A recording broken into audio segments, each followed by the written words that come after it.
আজহার ছুটি এখনো চলছে। এর মধ্যেই রাজধানীমুখী মানুষের ফিরতি যাত্রা শুরু হয়েছে অল্প পরিসরে। তারপরও ঢাকা এখনো অনেকটাই ফাঁকা। নগর জীবনে ফেরেনি স্বাভাবিক গতি। বিভিন্ন সড়ক, টার্মিনাল, বাজার, এমনকি জনবহুল এলাকাগুলোতেও নেই সেই চিরচেনা ভিড়। এছাড়া শহরের গণপরিবহনগুলোতে যাত্রী সংখ্যা খুবই কম। অধিকাংশ বাসেই যাত্রীরা স্বাচ্ছন্দ্যে গন্তব্যে যাচ্ছেন।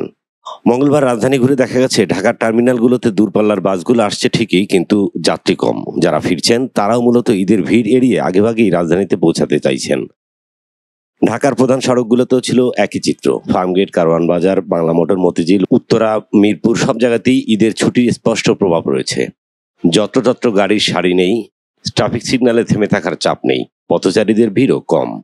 এদিকে সরকারি অফিস সহ অনেক বেসরকারি অফিসের কার্যক্রম এখনো বন্ধ রয়েছে। ঈদের ছুটি চলবে আগামী 14 জুন পর্যন্ত। অফিস খুলবে 15 জুন।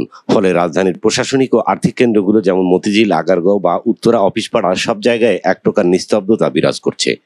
শিক্ষা প্রতিষ্ঠানগুলোতেও ছুটি চলছে। রাজধানীতে ফিরতে শুরু করেছে মানুষ। তবে পরিবহন সংশ্লিষ্টরা মনে করছেন আগামী 13 ও 14 জুন হয়তো মানুষ ঢাকায় ফিরবে এবং 15 জুন স্বাভাবিক প্রক্রিয়ায় যাবে ঢাকার নগরীর অবস্থা। ইসমাইল হোসাইন ইমু, এমইটিভি।